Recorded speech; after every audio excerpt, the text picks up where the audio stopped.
I just wanted to ask, apart from paid advertising on Facebook and Instagram, what would be your 3 tips? You know I'm gonna fucking punch you in the face, right? From the noise. What would be your 3 tips on standing out from the noise?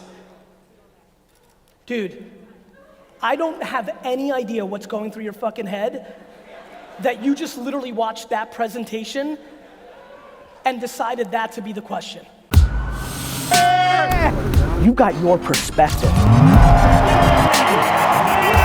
I just want to be happy. Don't you want to be happy? Ladies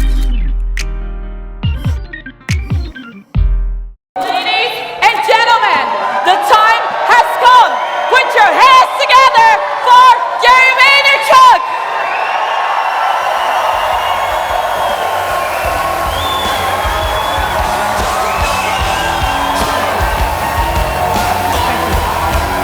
My pleasure. Thank you. My honor. Thank you. Ladies and gentlemen, give it up to him. What up? Thank you. Sit. Sit. Thank you. Sit. Let me talk. You've been waiting 2 fucking days for this, so fuck. Sorry about that. So, super excited to be here. Thank you so much. I've been really looking forward to this talk. So there's a couple different things I want to talk about, and then I'm super excited about the Q&A that we're going to have towards the end of this.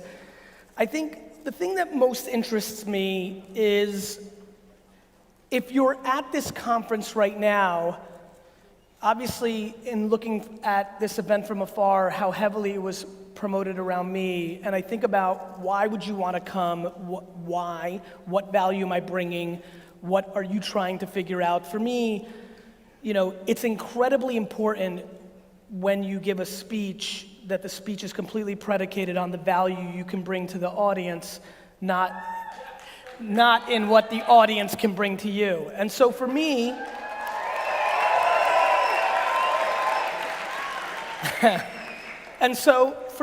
what's super important in this talk is, I think what's most remarkable, and if I could help it, what I would most want to get through to people that are here is, regardless of how big you think this opportunity is, and when I say this opportunity, look, this device, let me make it very clear because I don't think I've articulated it often.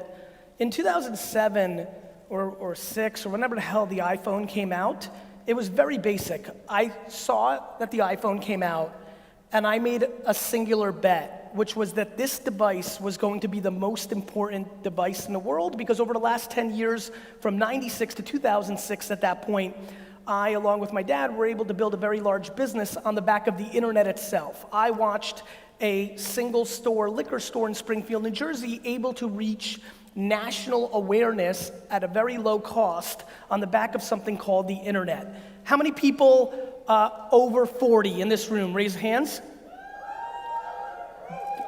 Don't be embarrassed, be louder about it. Over 40? Let's fucking go. We still have it. One more time, I want to see how many hands of 40 and older.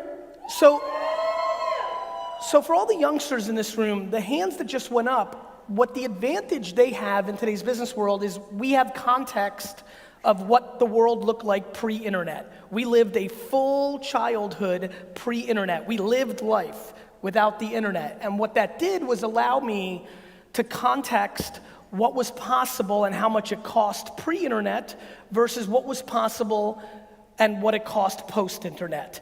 What I was able to do to bring to my family business and the growth in revenue would have not been possible if we opened up a second store or third store with that same amount of money. In understanding that, it made me understand how powerful it was. In 2006, and again, this is just very important to lay this down as a framework for everybody here. In 2006, what I realized is, holy shit, the internet can be with you at all times. Now, this sounds outrageously basic, but it has only been about a decade that the internet has been at our fingertips regardless of where we are. At this point, everybody in this room, when their internet gets a little bit slower, freaks the fuck out. Like literally, I'm not in the US and my plan after a certain amount slows down my data in the market I'm in. Literally, while I was waiting to get picked up from a car, about an hour ago, was when I switched from my normal speed to this half speed that I'm on right now. Literally, the last hour has been the worst fucking hour of my life. Like, I just can't even open a tweet. Like, I can't do anything. I'm crippled by something that is only new to me in the last 10 years. It is now my norm. You get really used to things really fast.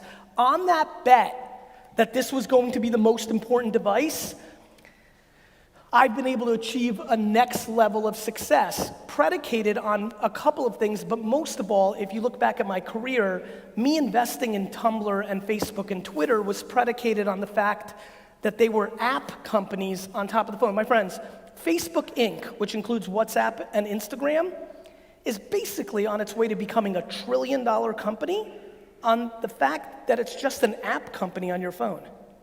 Facebook, Instagram, and WhatsApp are apps on your phone. Apps. 3 apps on your phone worth $1 trillion.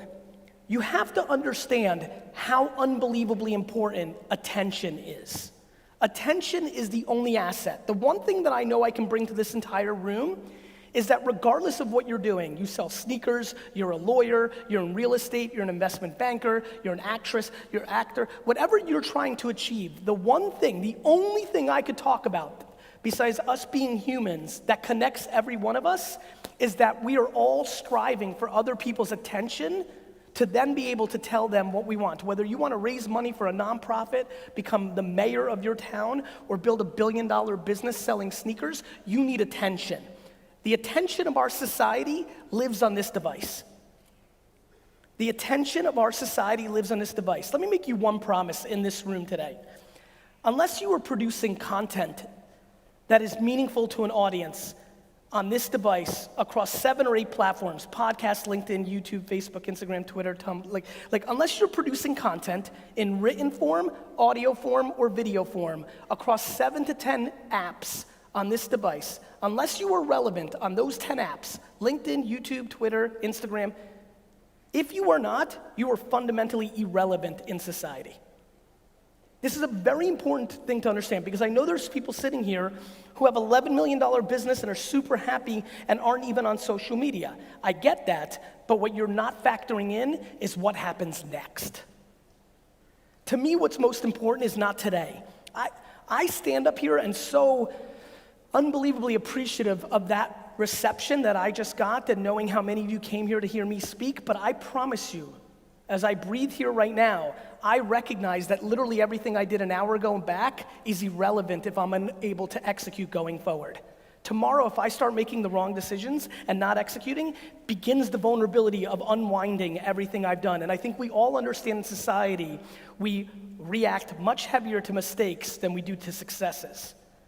The reason I'm pushing that you're irrelevant if you're not here is I don't think everybody here, including myself, has factored in how much more attention is going here. Let me promise you this. No matter what you think about technology, your kids on iPads all day, you always on the phone, nobody talking to each other, how you judge kids because they don't shake people in the hand and look in the eye, and all the other horseshit that demonizes technology, right this second, the way we interact with technology is the most basic you will ever see in your life.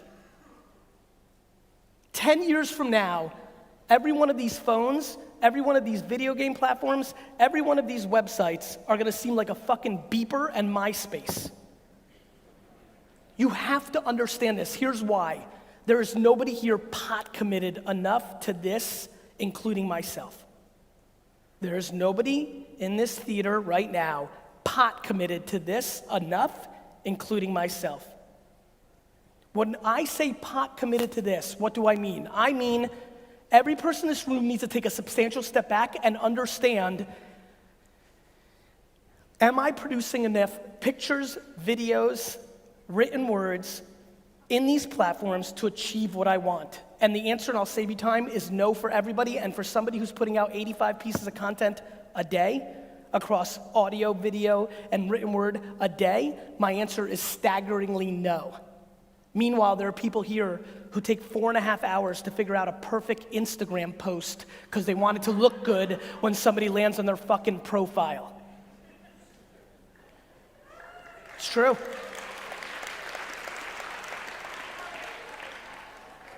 The quickest gateway, the quickest execution for everybody here to get whatever the hell they're trying to get out of here today is to produce content on 10 websites.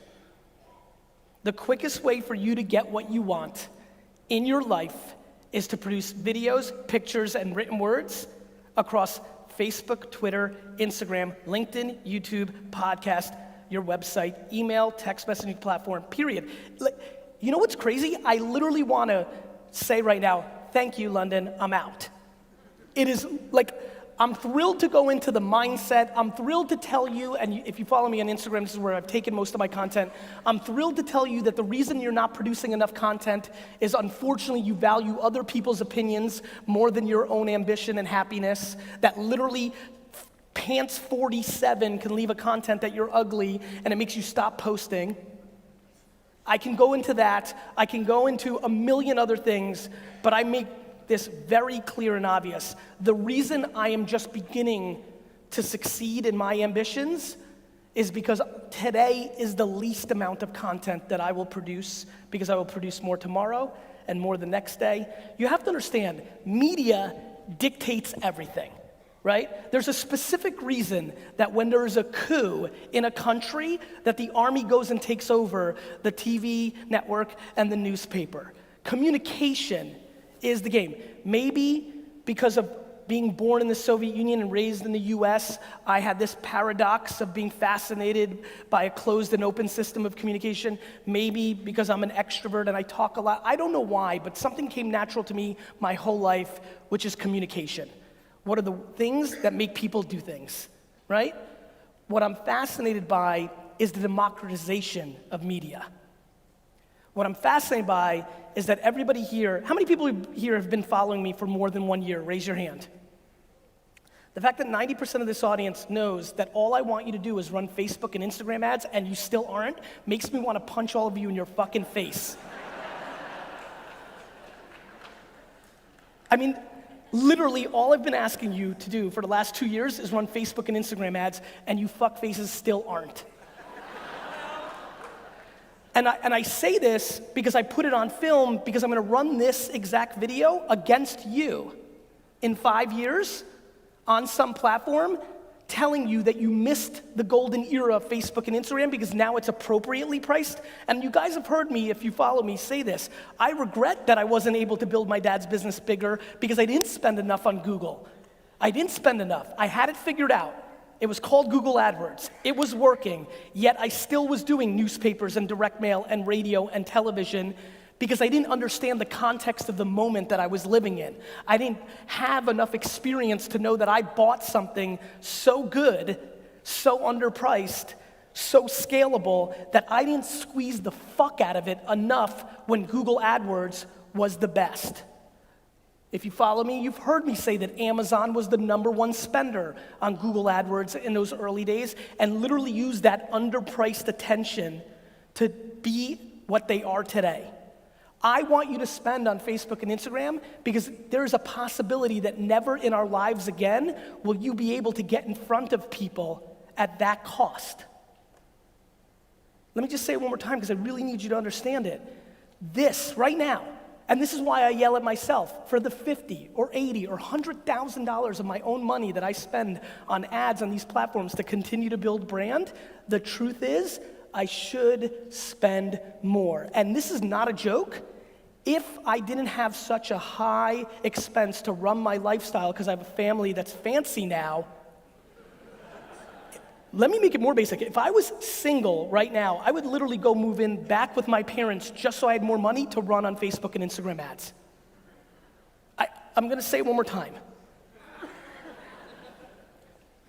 We have never lived in a time where brand was this underpriced. Let me explain.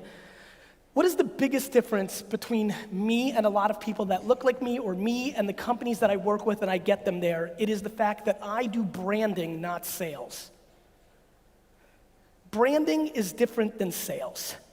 I love when people come up to me like, Gary, I'm a marketer. I'm like, cool, what do you do? Well, I am affiliate marketer and it's, conversion-based, top of the, I'm like, you're a salesman, bro.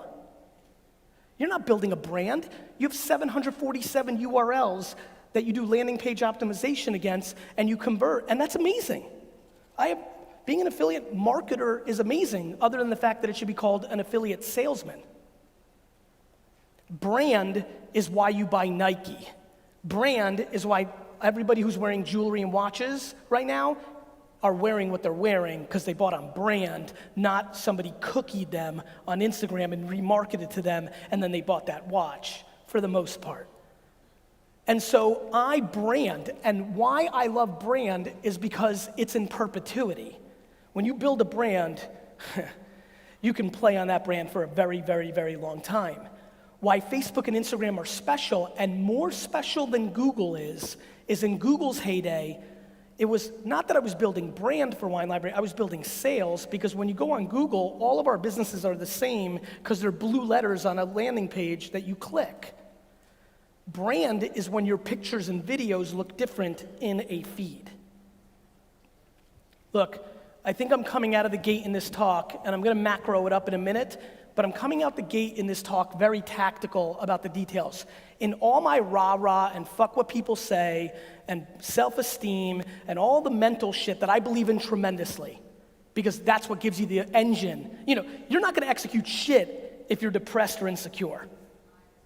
So like, I believe in it, but I'm putting it on a shelf, UK. I'm putting it on a shelf with you right now because an event that is so heavily marketed against me, knowing that you've heard a lot of this, I need one thing. I need 2 people to leave here who've been hearing me pound them in the fucking face about running ads on these 2 platforms to finally say, fuck, it's enough, I'm gonna do it. And watch this is very, very important.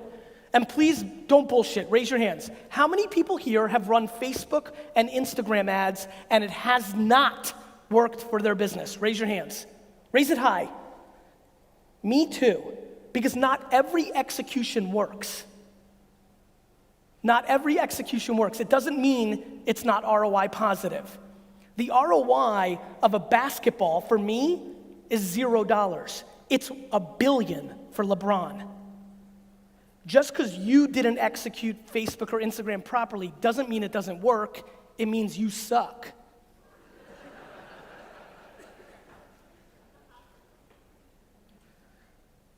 This is going to be the era of regret, and I promise you that. This is going to be the era of regret. The prices of Facebook, and how many people here have been marketing successfully on Instagram and Facebook for the last 3 years? Raise your hands. 3. I need 3 years and I need your hands. If it's less, don't raise it. I just need people banging on it successfully for 3 years. Raise it high, I just want to get a sense. Keep it up for a second. I love some of the gangsters in here, they're like this because they don't want people to fucking know. I like it. What all of you know, that I know, thank you, what the 20 to 50 of you know is it's not as good of a deal today as it was a year ago. Right? Just look around at all the heads that are shaking. It is not as good of a deal today as it was yesterday. Here's where it gets scary, and I'm getting goosebumps. I know there's a bunch of fucking cameras, so maybe you'll zoom in before it goes away. The reason I'm getting goosebumps is you can't imagine the weird life that I live, and let me break it down for you as I've never articulated it before. I live a life today where I spend 3 hours with 3 different clients spending all my time trying to convince them to move their money from television and billboards and dressing up double-decker fucking buses in London and take that money and spend it on Facebook and Instagram. I then get in a car and come into a room of entrepreneurs and SMBs and tell them to spend money on Instagram and Facebook. What's really crazy about this is the following. Them, corporate, I understand why they're not doing it. Because they are stuck, right? They have, the way they score their marketing doesn't show that it works. Because they score their marketing not in real life. They score it based on awards and reports and stuff that isn't the actual sense of actually selling stuff. We do. The reason the prices have gone up is because other entrepreneurs and small businesses, and mainly Silicon Valley startups, are pouring enough money in to what is a very simple supply and demand platform, and they've raised the price because there's only one feed, and if I want to get in front of my homie here, Before, if 27 other startups didn't want to get in there, the cost of getting into his stream was less. Now that there's 28 of us, it's more. That's how Facebook makes money. That's how Google makes money. Supply and demand platforms, basic as fuck. Do you understand? Here's the problem for everybody in this room. The second the domino falls, and the biggest thing that you should be thankful for if you're a Facebook entrepreneur making money on Facebook and Instagram is that the Russians hacked the American election. Because all that propaganda made a lot of big companies pause and be mad at Facebook and not pour the appropriate money in, which bought us executing entrepreneurs another year of taking advantage of underpriced attention. But don't clap, even though that dude woohooed. Because what's about to happen next is going to make all of you regret to not listening to me for the last 3 years. What is going to happen in the next 10, 12, 24 months is that Evian and Coca-Cola and BMW and Rolex and Puma and Nike and GE and everybody else is going to wake the fuck up because they're going to have no choice, and they're going to take their $200 and $100 and $400 and $800 and $900 million budgets and put it into the system. And for all of us that it's working for, because it works at $8 a CPM, $8 to get in front of 1,000 people, 42 of which act, 17 which have convert, that $8 is going to become $28, where our models break.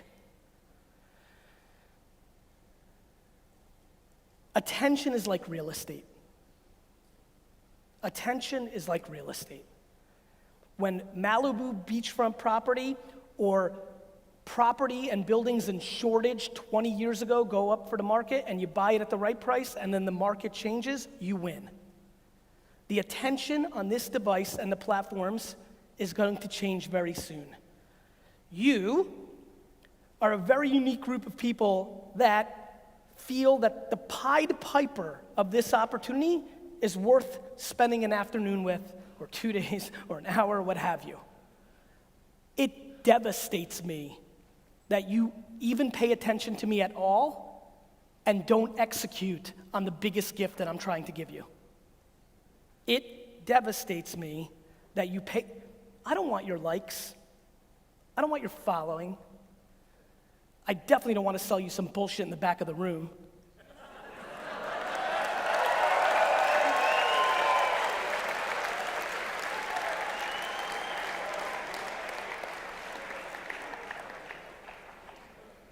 I've already made more money than I need to in my entire life, and I did it long before you even knew who GaryVee was, because I just don't need a lot of money.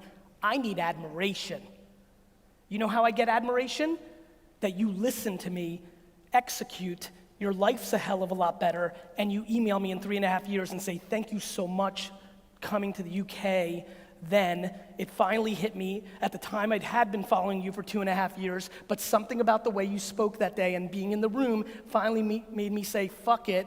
It took me 3 months and a couple $1,000s, but then I figured it out. And over the last 6 months, guys, if you noticed, I started getting back into sports cards.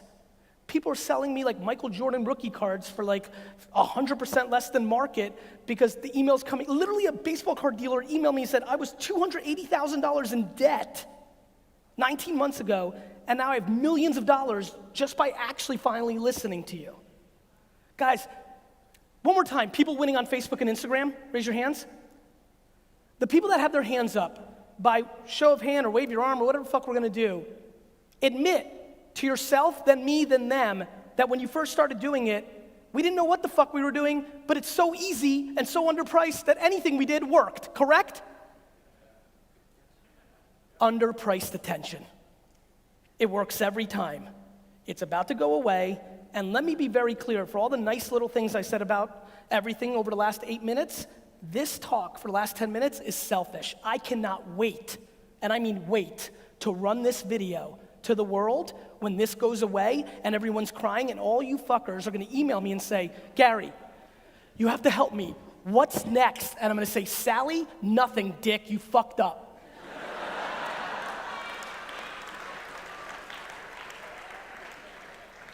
2004 to 2014 was a long decade before something came along that even remotely looked like Google AdWords early for me.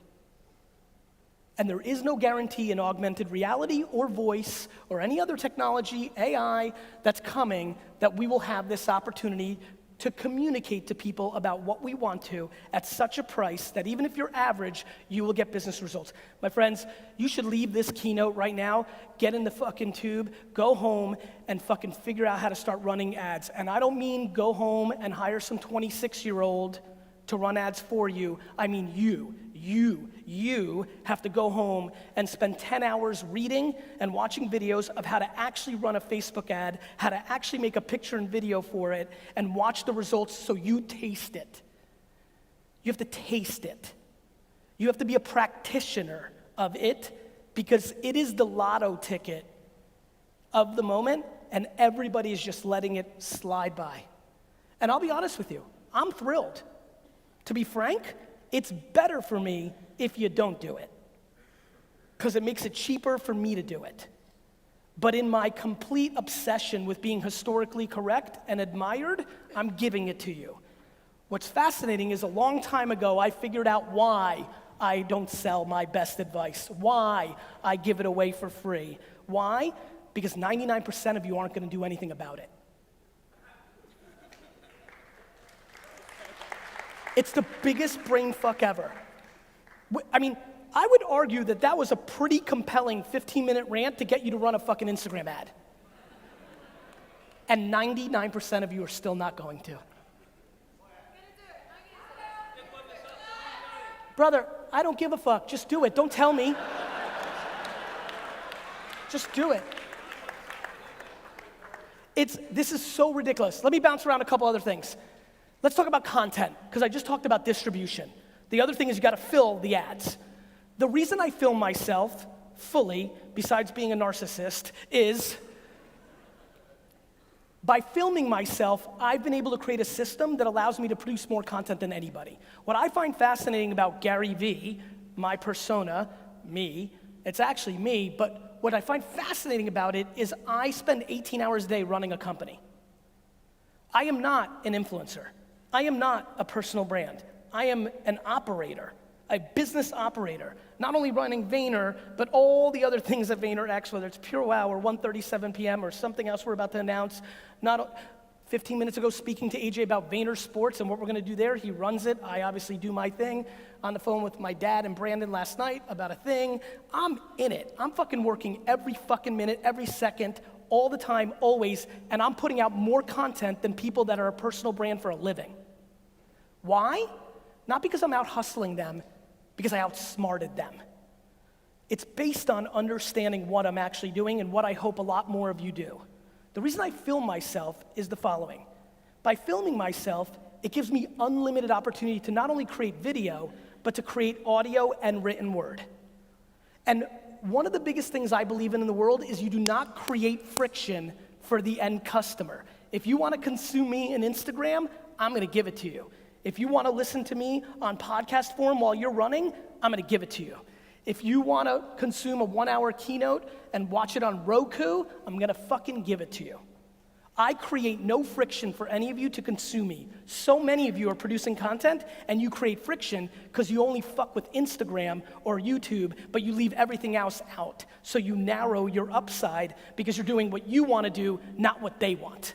Literally every single maneuver I make in business is 100% predicated on the audience. 100%. So people always love to razz me. They're like, GaryVee, you're such a fucking digital guy. Why do you write books? Because people read them, asshole. I don't read them, but people read them. And so I am unbelievably imploring you to understand a couple things. I have a top 100 global podcast, yet I never sit down and do a podcast. Why? Because I'm able to extract the audio. This talk right now is an episode of one of my podcasts in 7 weeks. You know it. This is how it is. It's also going to be an article in LinkedIn called Last Stance for Instagram Ads, you dick faces, It's also going to be 3 little clips on Instagram of especially Q&A where I'm able to talk about new things instead of the pillars that I believe in, and on and on and on. I can't implore you guys more to get home and get serious about content creation. If you are fortunate enough to be extroverted or lack insecurity in front of a camera, you should be filming yesterday. But I also have empathy that it's not for everybody. And if it's not, and you love writing, I am thrilled that you'll be writing. And let me tell you something about writing. One of the things that I see so many of you, and I've been watching people mention this and looking at their Twitters and looking at their Instagrams and DMing some of you, so many of you are relying too heavily on just the pictures on Instagram and not adding context and copy. I believe copy, the written word, is the great underdog right now in content creation. We've become so visual with pictures and video, we've punted written word. I can't write for shit and I'm doing it. I really implore most of you to do the following. Take a step back and figure out how you communicate to the world. How do you communicate to the world? Are you best at audio? Are you good at video? Do you write? If you're lucky enough that you can do video, that is where you go, because what video does is allows you to then edit it underneath it into audio and written word. If you don't, that's fine too. Forcing it will never work. We've seen a lot of people try to do video online, and it's been scary and ugly and a train wreck. It's just not for them, and that's fine. So what I'm thinking a lot about is how to put you in a position to succeed in content creation and then figure out how to be great at distributing it. When you get to the distributing part, my friends, you have to respect the context of the platform. I'm watching so many people that are in B2B try to win on Instagram, but they're acting like Instagram's LinkedIn. Doesn't matter if you're a lawyer or a financial advisor or you sell concrete. If you treat Instagram like LinkedIn, even though your business is more LinkedIn, you will lose. If you do not respect the context of the room, you will lose. These platforms are rooms. They are rooms. Fuck. It's just so intense. Like, you know, like I'm just, the reason I just went there, I'm just like thinking, I'm like, how the hell do I get them to understand? Like, how do I get people to understand how big of a deal this is? Like, nothing is more valuable than attention. It's the only, I literally value attention equal to oxygen. Like, it just, I couldn't get you to understand it more if you got inside my head. And I can't figure out how to break people through, which is how, ironically, I think you'll find this interesting. I think the reason that I was willing to go back to mindset and motivation over the last year and a half, where after 4 years, I was basically quiet about that because I didn't want to be a motivational speaker, was because I'm so desperate for you to communicate more to the world. As I met more and more people, I was like, oh, fuck. They're not doing it because they don't know how to make a picture or video written. It's because this is broken. They're insecure here.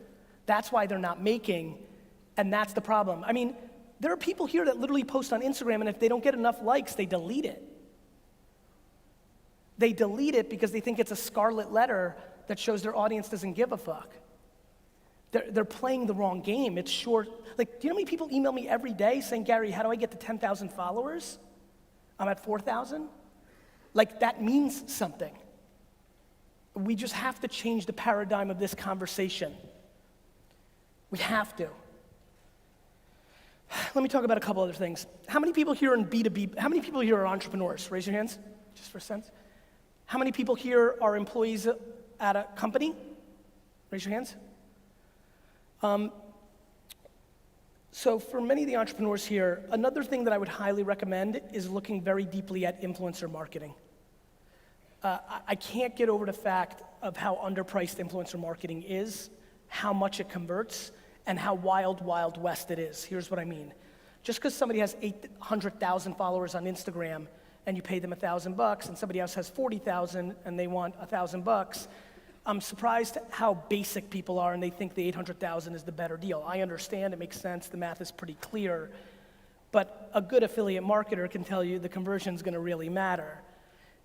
If you're trying to sell something, whether it's a service or a product, I couldn't push you harder to get into the culture of DMing influencers that you think may represent your brand properly or just have big audiences, and start asking them what they would want for them to post about your B2B SaaS product, or your new app, or your hula hoop, or your fucking cool t-shirt, or whatever it may be.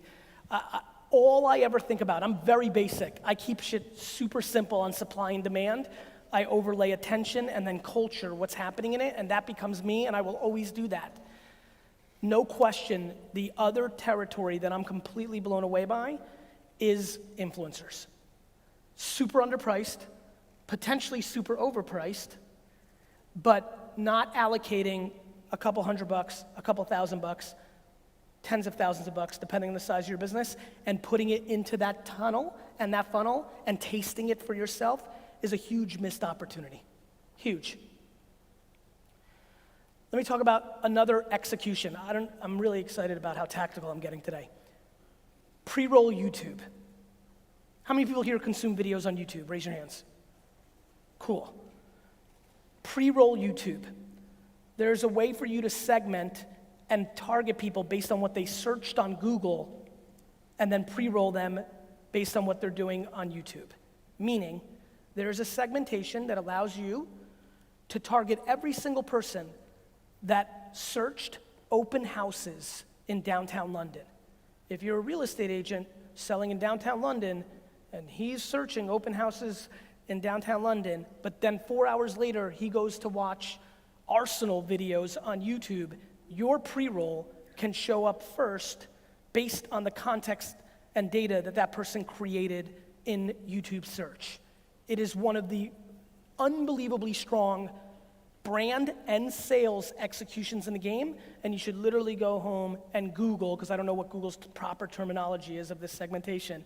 How do I segment based on Google search as a pre-roll YouTube ad? Verbatim that. How do I search pre-roll YouTube ads based on Google search queries?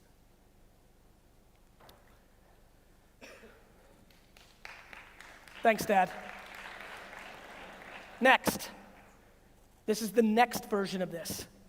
This is the next. We just talked about being a great advertiser. Let me tell you about the ultimate in being an advertiser, to become a media company.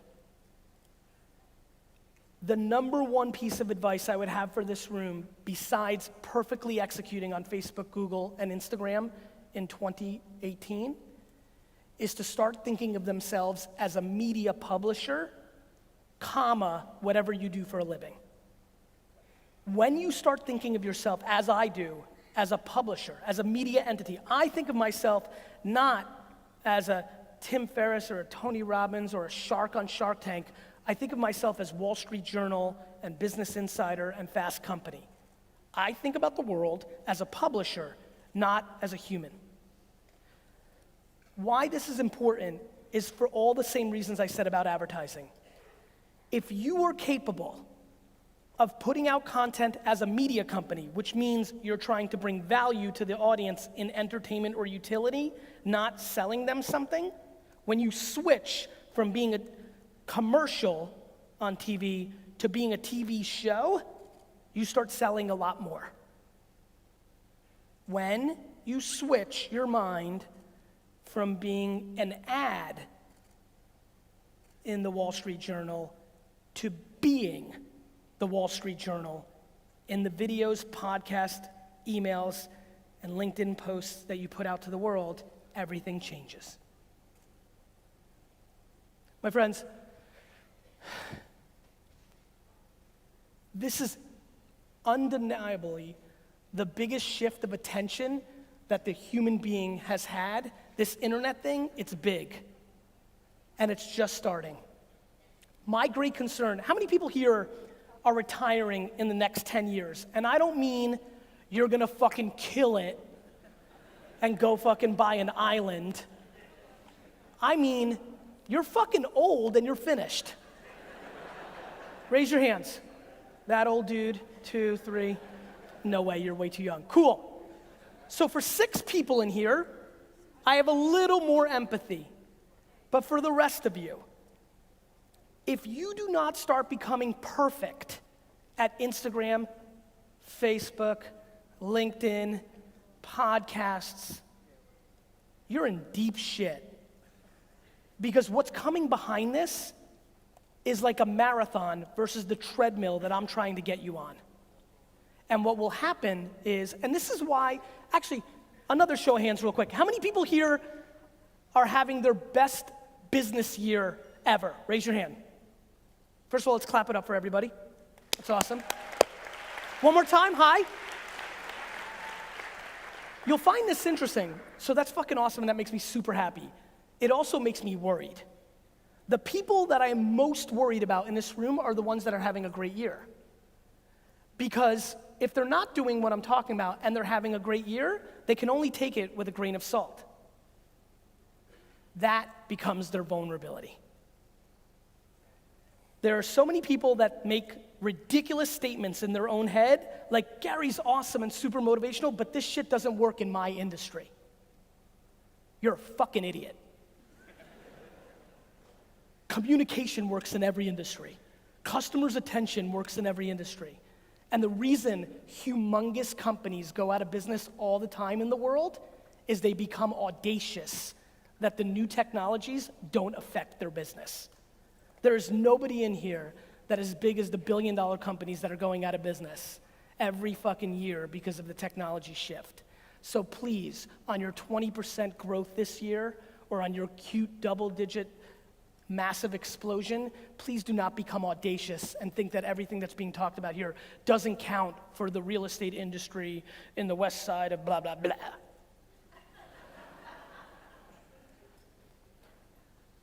The level of disruption that is coming is substantial. The opportunity right now is substantial. And I highly and desperately, desperately am passionate about this audience who decided to allocate me with the thing that I value the most, attention, goes and takes theirs. Every single time I do this, a month or two later, I get one or two of people that do. It is fundamentally foolproof if you're willing to make 100% of an effort. And when I say foolproof, nothing is foolproof. If you're willing to unbelievably work and understand how the ads work, and unbelievably work and understand how the pictures, videos, and written words work, you will hit pay dirt, mainly on the back of what I did earlier when said, hey, for everybody that's got it, wasn't it so weirdly easy? The answer is yes. The attention is just so grossly underpriced, and it won't be. And so I'm passionate, as you can tell, and I'll tell you something. How many people here actually have been, 24, how many people here have been following me for more than 7 years? It shouldn't be a lot, but I want to see it. Raise your hands. So for the 20 or 30 of you, you know, I got quiet in 12, 13, 14, 15. Like I was quiet, there wasn't content. Wine was done, I wasn't making business videos. Like once or twice a year, a keynote from a talk, because I was doing a little talking. I got quiet, because there was nothing to yell about. Facebook and Twitter were organic. The ads weren't working this way. People were spending time still on television and TV and print and other things and other websites. Remember other websites? Remember other websites? Remember we used to go to other websites? Like, look what Instagram has done. Like, it's sucked everybody in there. You don't go to sports site. You don't go to ESPN.com as much. You just get the highlight from 433. They've sucked us in. It's there for the taking. As much as I'm pumped that you wake up and you see a quote of mine on Instagram and you get fired up and you're ready for the day for 3 hours, but then some bullshit happens and you're depressed again.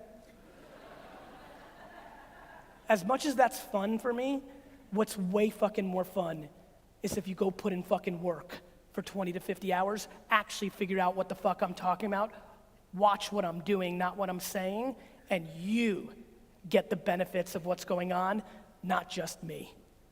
London, thank you so much. Thank you so much.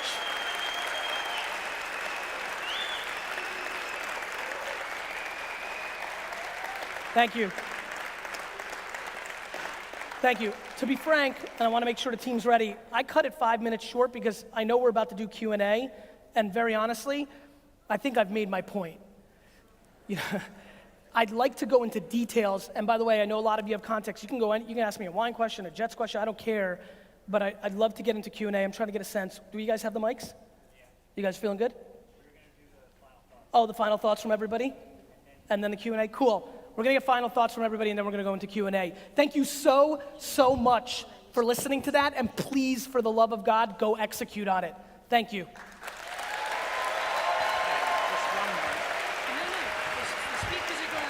Thank you. Hi Gary, I traveled 10,000 miles from Pakistan to make sure I attend this. Thank you so much. Two main questions. Fear of failure and shame are like taboos in our society. Pakistan, India, Huge. Bangladesh. What other people would think. And it's something that you really press on. Could you please share once again some wisdom on how can people grow out of this, that what would other people think? And before I go, one last thing, brother. Can I come and hug you? You are a true inspiration, please. Yes, you can, come on. You're a true inspiration. Thank you, baby. Thank you. Thank you so much.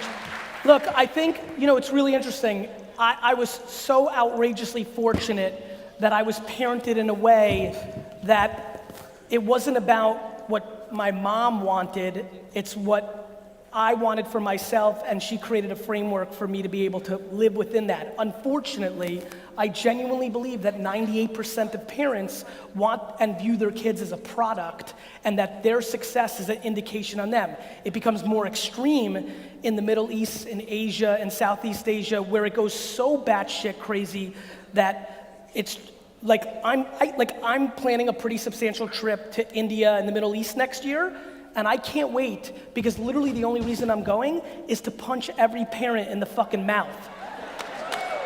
The way to break away from fear of failure is to stop valuing the person that judges you that you failed. Guys, I mean, it's very cliche, but it's very true. Life is fucking remarkable when you don't give a fuck about anybody's opinion. You have to break away from that facade. And you know what's really sad? Parents that were forced by their parents to be engineers and doctors and hated it are forcing their kids to be engineers and doctors. It's a vicious cycle. The only way to break it is to actually understand that the best thing you can do to love your parents is to make yourself happy so that you don't resent your parents for the rest of your life. Hi GaryVee. How are you? I'm good, thanks. How are you? I just wanted to ask, apart from paid advertising on Facebook and Instagram, what would be your 3 tips? You know I'm gonna fucking punch you in the standing face, out right? from the noise. What would be your 3 tips on standing out from the noise? Dude, I don't have any idea what's going through your fucking head that you just literally watched that presentation and decided that to be the question. And I'm not trying to razz. I know everybody's like, I'm listening to you, everyone's really uncomfortable right now. I'm not trying to razz you. Listen to me, brother. Have you ever played poker? No. Me neither, but here's the good news. In poker, I know enough about this. Sometimes you get the nuts, you get the best hand. I'm telling you what the best hand is, and you're asking me which cards to throw back into the pot. I'm not gonna answer your question because I don't know, because I can't spend any time looking at anything else than how to maximize Facebook, Instagram, YouTube, and influencers right now. Okay, thank you. Hi, Gary. How are you? Get closer to the mic, brother. Sure. Super duper nervous, so forgive me if I stutter or anything else like that, right? So basically, I'm about to embark on a project. I've got this Can you get domain. closer to the mic, brother? I'm struggling to hear you. Is it much better? Yeah, better. I'm about to embark on a project which is going to make me kind of go head to head with some giants in a particular industry I'm in mainly real estate. And I'm kind of daunted by the prospect of going up against some of these giants, if I'm honest with you. And where is the giant located? So, I mean, basically, I try to cut a long story short. I have this domain. It's called roomlet.com. Shameless plug, forgive me. Now, I know it's really important because I've been receiving phone calls for like 50K to take my domain from me. So I've kind of like looked into the spare room market. I mean, I've got a real estate background anyway. So, sorry, forgive me. Basically, there's a company right now, and they have like 67% market share of this particular industry. It's like spare rooms and That's good. and things like that. But if I launch, I'm going up against the big dogs, big time, and I'm a small guy and a big. But what's your alternative? Well, I can keep doing my real estate business and keep working that out, but this is an opportunity for me to do something big but there is this prospect of going up against big money and big companies. And Brother, there's the prospect that you don't do it, and because you didn't do it, you went on a flight tomorrow to a different place, and the plane crashes and you die. Oh, okay. No, I know it's an extreme example. Like, everyone always worries about the prospect of losing without realizing there's a million things. Like, life is such a matrix. Like, sure, there's that prospect. Tomorrow, that big company may have a huge scandal, and the entire C-suite is blown out, and they have to recalibrate for 2 years, which was the reason you were able to go on the offense and scoop up. Business and life is pretty basic. You're either on the offense or you're on the defense, right? My biggest thing looking at you is you're so young. Like, even if you lose, you have plenty time to rebuild again. I'm a giant that owns 60 to 70% of a marketplace is normally the most vulnerable thing a small entrepreneur can go up against. That's why they fucking wrote David versus Goliath. Like, that is the opportunity. I would hate if there was 8 people in the middle, 13% each, then I'd be like, I love when there's somebody that's 70% of the market. That means they're sleeping and underestimating. okay. Now, can I get a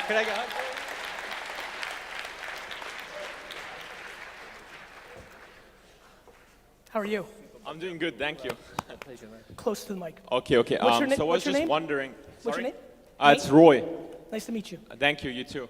So I was wondering actually because my thoughts are so fucking scattered all the time, and I'm doing e-commerce. I'm doing application right now and a software as well, and I'm just so scattered with my time, and I just don't know like what to focus on. As I said, everyone in this fucking room has time on their side.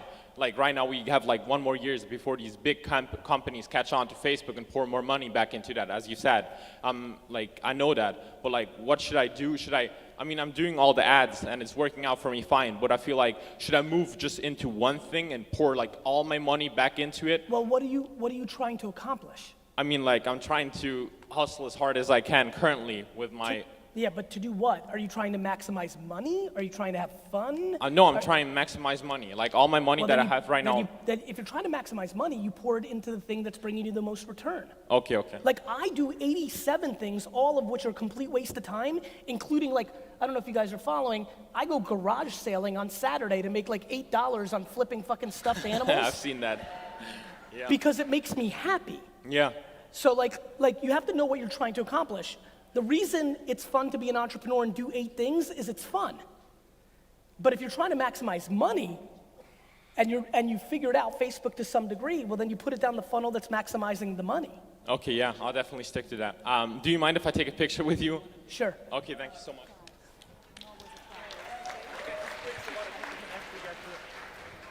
Hiya, I'm Palmer. So good they named me twice.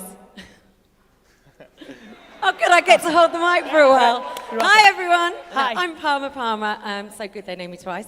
I am 50, doing it for the women. Finally getting there. I love your post the other day about getting out there and doing it. Every day, people say to me I'm resilient, and that's because it's authentic, because it's my struggles I've had. Yes. I would like you to share with us one experience that you're happy to share that has made you the most resilient person that we all love and admire, because that's what gets you again and again being consistent. You know, it's interesting you asked that, and obviously not in these formats, but a lot of times when I'm being interviewed for a profile, a lot of people go there, and it's really tough. I think authenticity really plays, and I think the thing that has really worked for me is being authentic. It's a really tough question for me because I'm so ridiculously fortunate. You know, I was unfortunate in the fact that I basically lost 3 grandparents before I got to know them, right? I've been fortunate in the fact that like the only thing that feels like something that I would want to be resilient to, because I have a very interesting framework. Basically, all I care about is the health and well-being of 11 people. So like the fact that the closest people to me in my life have not died or been terminally ill, everything else feels so secondary. I don't think about when the kids in Dover made me drink pee out of a Pepsi can as an issue. I don't think about having, like my whole life, my school told me I was a loser. Like adversity for me was always in play. Like I was small, so I wasn't an over athlete. I got bad grades. Like pretty much, you know, like outside, everything inside my house was perfect and everything outside was adversity, but nothing extreme. I've never dealt with, being sexually harassed or having a tragic accident, all the things that I look in society and I have so much empathy for as such a tragic event. At the same token, people shit on me every day because they're like, your dad gave you $3 million, we shouldn't listen to you, without realizing my dad didn't give me anything, and I spent my entire 20s and mid-30s building a business that I own 0% of, and basically, I started VaynerMedia out of somebody else's conference room because I had no money. I was 34 years old. Like, when I tell all of you to be patient, how many people under 30 had no fucking money? Everybody fucking wants to be a baller at 26 on Instagram and fucking be on jets. Had no money. I played patient. So it's really interesting. When you ask the question, the answer is nothing and everything. Yeah. I learned how to lose from the beginning. I was an immigrant. We came from very humble beginnings. We walked to Kmart. I've always learned. I was losing from the get. Teachers said I would never be anything, but I didn't hear them, because I had such great infrastructure at home telling me I was the best. And then I found my thing, and then I was patient. Everyone says I'm so lucky. I gave up all my high school years, all my college years. I had no fun. There's no memories. There was fucking work. I put in the work. The answer is the adversity has been in my system from the get, and the biggest reason I worry about modern day parenting is everybody here with kids is trying to eliminate adversity from their kids, which basically turns them into zoo animals, which is why they don't know how to deal with negativity when they go into the real world.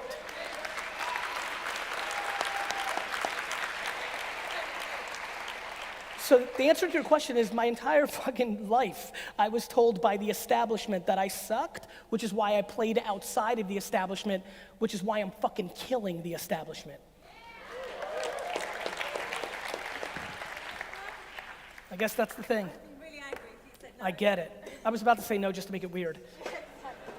I'm a very passionate woman. Aww. It's a pleasure. Thank you. Thank you. Can you take a photo, my dear friend? Thank you. Awesome. Thanks so You're much. welcome. My guy. Hey Gary, love you, man. I love you back. I want to say that you've inspired me in many ways because I can relate to you on different levels. I work 7 days a week in my dad's restaurant, and still I've branded myself since 2014 in the crypto space. I'm known online as the Cryptovator because I motivate people. And I believe that, what you said about Instagram and Facebook, the next challenge is basically people branding themselves with crypto. I understand. And I think blockchain is the future. I think not many people understand this, 99% of the population of the world.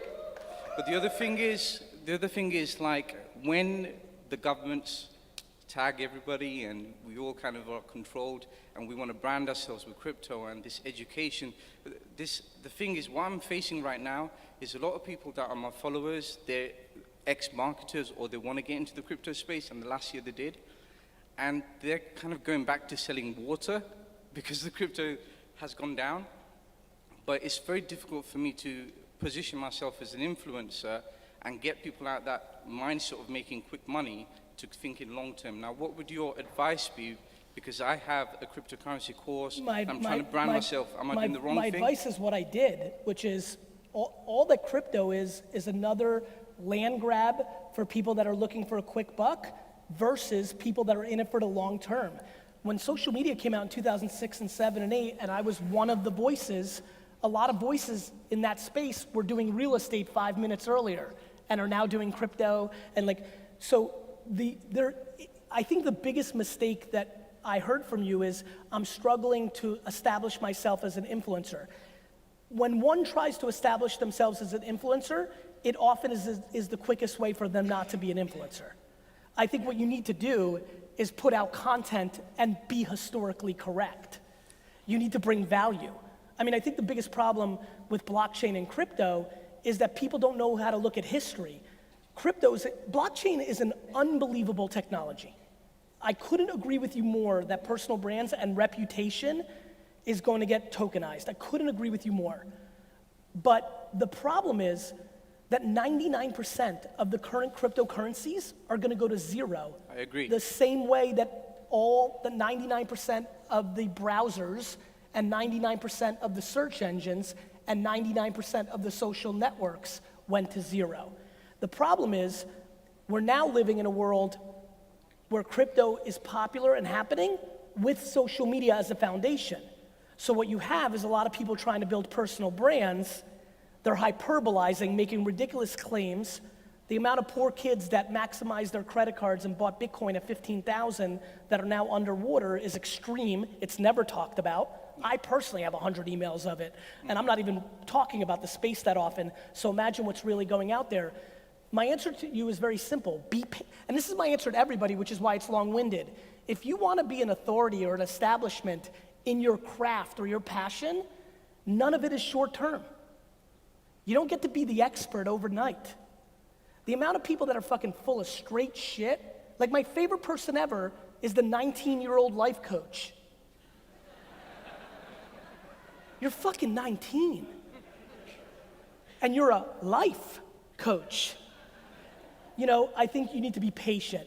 You know, it's early, and I think what you need to do is put out quality information and let the chips fall. If I ever wanted to be the social media guru, it would have never happened. I wanted to be an operator of a business who talked about social media from his perspective, and I ended up being disproportionately historically correct, which gave me the leverage. I think that's what you need to do.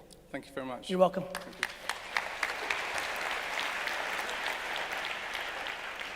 Hi, Gary. I came from Ireland to be here. Thank you for coming. Very excited to see you speak. I have a question about publishing. Can you hear me? I've just written a book. You created a book? I created a book. Are you self-publishing? That's what my question is. So based on what you were just talking about, I mean, I like the idea of being entrepreneurial and not needing to go to a publisher. Can I give you the answer? Because I've lived it so hard. There's a very simple decision you have to make about the book. If you sell it, if you try to sell it to a publisher and get it published, you get the brand equity of getting published by a publisher. Yes. But understand this about book publishers. All they do is kill trees. They will do nothing. There's not a publisher in the world that will sell one book for you. They don't exist. So the only reason to go with a publisher and share economics and give them 50 to 80 cents on a dollar is because you want to walk around and say that Simon & Schuster bought your book, and that's not a bad idea. No. Maybe that's something you've always dreamed of. It's also good for your brand. Yeah. But I would highly recommend now that self-publishing, because of Amazon and other things, is on not spammy like it was 20 years ago, is on a good plane, that as long as you go in eyes wide open to your deal with your publisher, knowing that they're not going to sell a single book, Yeah. then I would say you can make a decision based on you. Okay. Does that make sense? Yes, it does. You're And the actually in other it. thing- I'm sorry? You feature in my book. Thank you. That will probably sell you more books than your fucking publisher.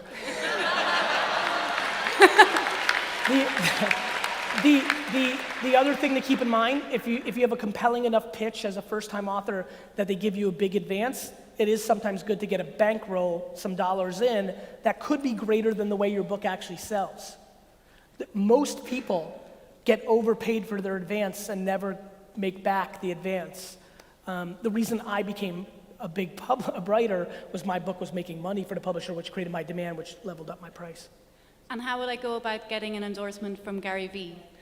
So here's the biggest reason I don't endorse books. If you look, the only endorsements I've ever given in books is about the person writing it, because I really know them. Like, all these people were like, Gary, read my book to give me an endorsement. I'm like, motherfucker, I don't read books for casual reasons.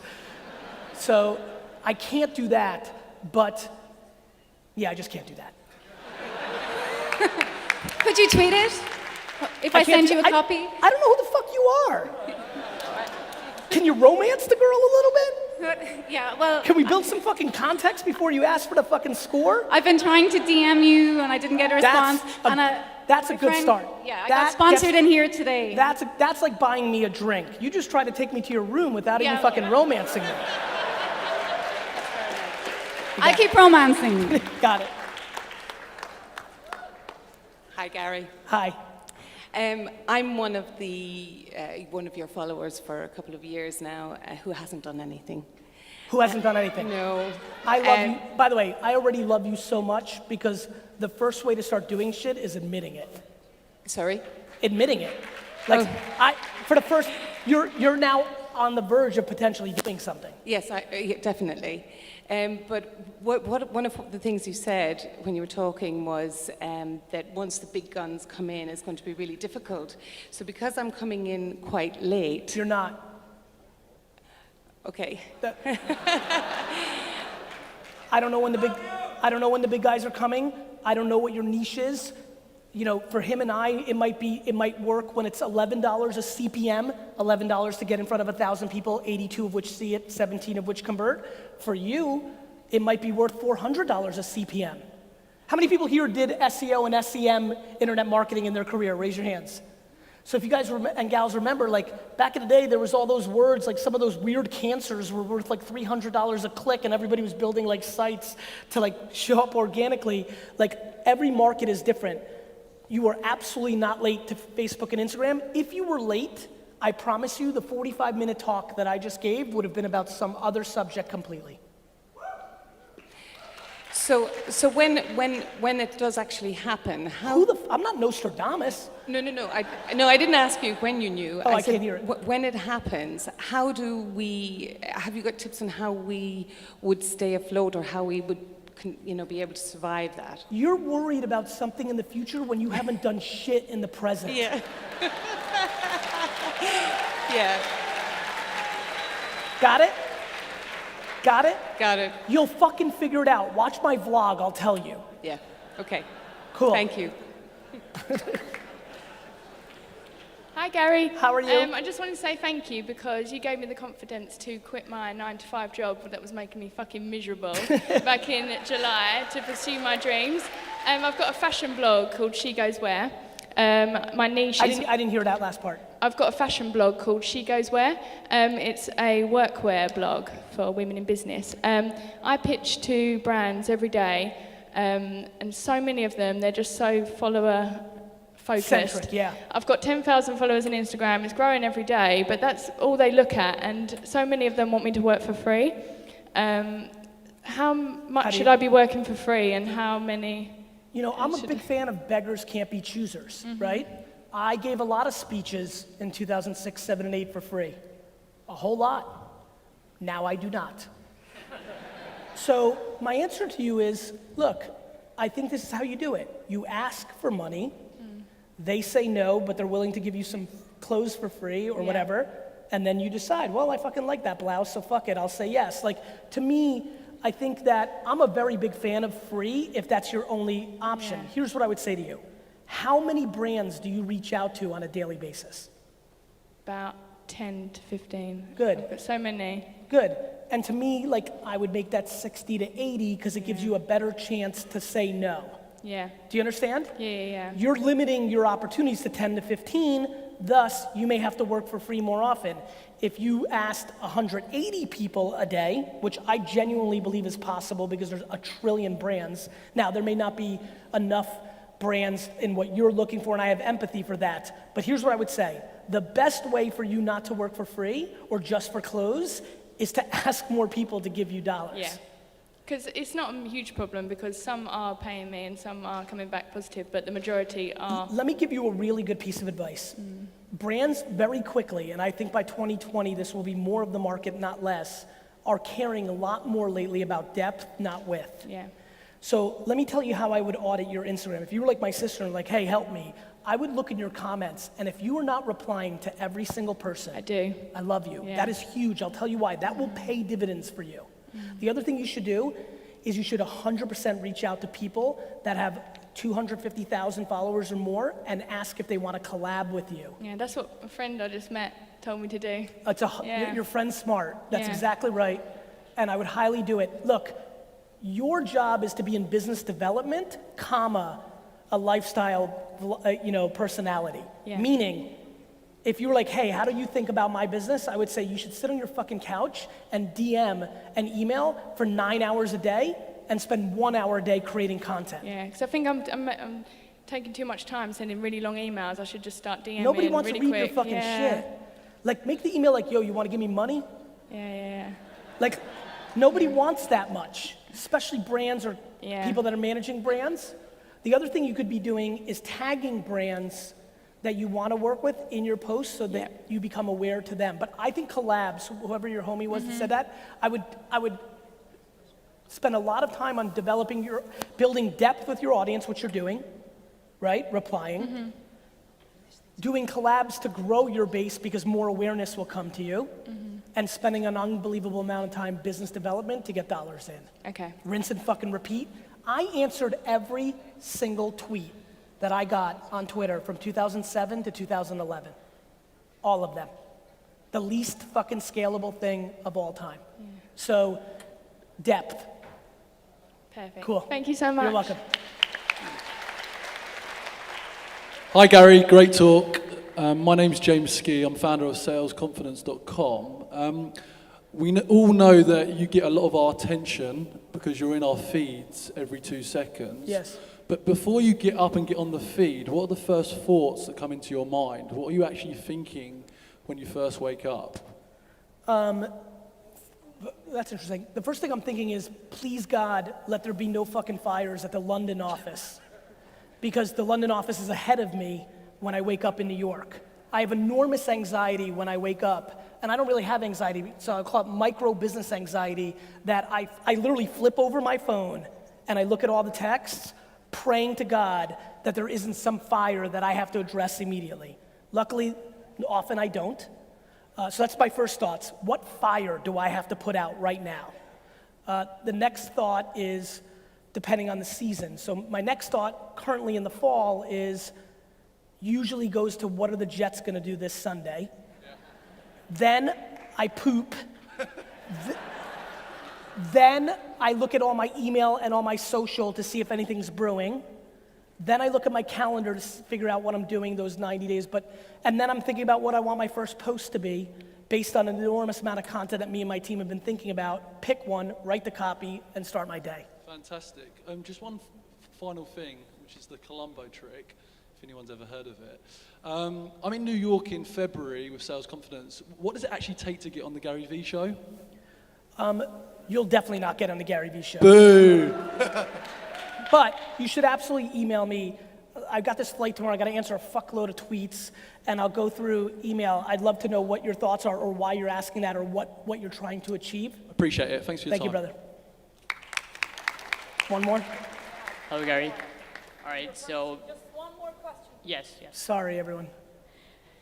You made me drop out of college, and my life is wonderful, first of all. Thank you.